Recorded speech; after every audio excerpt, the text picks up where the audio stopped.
on the stage of our life, He is the central character. He is the controlling actor. The Proverbs are deeply humbling because life is not all about me.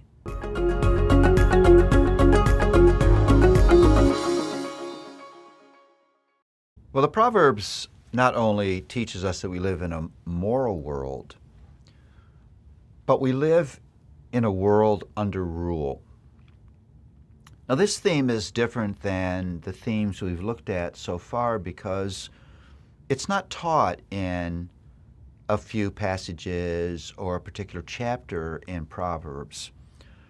Rather, this is the overarching context of this book of Scripture, that God looms large in His world. There is a God who rules this world. The Proverbs would remind us that maybe the most important words in all of Scripture are the first four in Genesis 1. In the beginning, God. If there is a God who is the creator and controller of this world in which we live, then everything is about Him. Romans 11:36 says, "For from Him and through Him and to Him are all things. To Him be the glory." That's the view of Proverbs on the stage of our life. He is the central character. He is the controlling actor. The Proverbs are deeply humbling because life is not all about me. It's not all about what I want, when I want it, where I want it, how I want it. It's not about me setting my own rules for my life. It's not about me doing whatever I want to make me happy. There's a God that looms large. He sets the laws by which we live. He created and controls the natural world in which we live. He alone has the power to provide what we need, physically, emotionally, spiritually.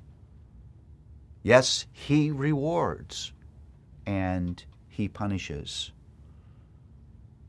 He alone is the source of the grace that we so desperately need. He generously dispenses the wisdom that is so necessary and provides the only way of living the way we were created to live. He is worthy of our trust. Everything else in life will fail us. There's no indication that God is anything but absolutely trustworthy in the Proverbs. He has the power to rescue fools. That's all of us. Sin reduces all of us to fools. As I've said before in Proverbs, God looms large. You cannot escape His presence. You cannot escape His power. You cannot escape His law. You cannot escape the need for Him. There's no room in the Proverbs for agnosticism, that view that there may be a God out there somewhere, but He's not in contact with His world and you can't really know Him. This God is knowable. This God in Proverbs reveals who He is. He reveals what He does.